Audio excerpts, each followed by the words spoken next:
আসসালামু আলাইকুম। দেখুন গরম গরম ধোয়া ওঠানো বোয়া ভাতের রেসিপি আজকে আপনাদের সাথে শেয়ার করব। চলুন দেখে নিই আমাদের আজকের স্পেশাল বোয়া ভাতের রেসিপি। সাথে থাকছে কিছু ভর্তার রেসিপি আমি পরে দিব। চলুন বানিয়ে নিই। 6টা আলু আর কিছু পেঁয়াজ আমি কুচি করে নিয়েছি। তারপরে আমি চালগুলো আগে থেকেই ধুয়ে রেখেছি। দেন আমি গরম গরম সরিষা তেলের মধ্যে শুকনা মরিচ হালকা করে টেলে নিয়ে লাল আসা পর্যন্ত ওয়েট করব। তারপরে পেঁয়াজ কুচানো দিয়ে দিব। তারপরে আদা বাটা, রসুন বাটা আর স্বাদ মতো নুন দিয়ে আমি ভালো মতো নাড়াচাড়া দিয়ে নিব। চুলার আঁচটা আমি মিডিয়ামে রাখবো। মিডিয়ামে রেখে আমি ভালো মতো কষাবো। তারপরে আমি কুচানো আলুগুলো দিয়ে দিব। আলুগুলো আমি কিছুক্ষণ কষিয়ে নিব। ভালো মতো আমি নাড়াচাড়া দিয়ে নিচ্ছি। আলুগুলো আমি মশলার সাথে ভালো মতো মিশিয়ে কষিয়ে নেব।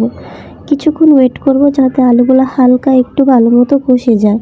কষানোর পর আমি সেখানে দিয়ে দিব আমাদের আগের থেকে ধুয়ে রাখা চালগুলো আমি ভালো মতো নেড়ে নিচ্ছি। সুন্দর করে আস্তে আস্তে নাড়তে হবে আর চুলার আঁচটা মিডিয়ামে দিয়ে রাখতে হবে, না হলে তলাতে পুড়ে যাবে।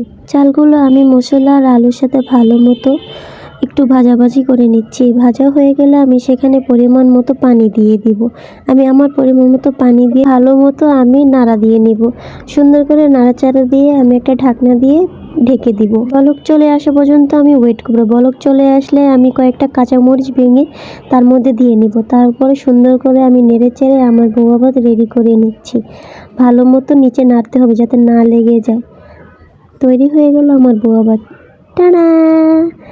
এই তো আমার সুন্দর ভর্তা, ডিম ভাজা আর বোয়া ভাত রেডি।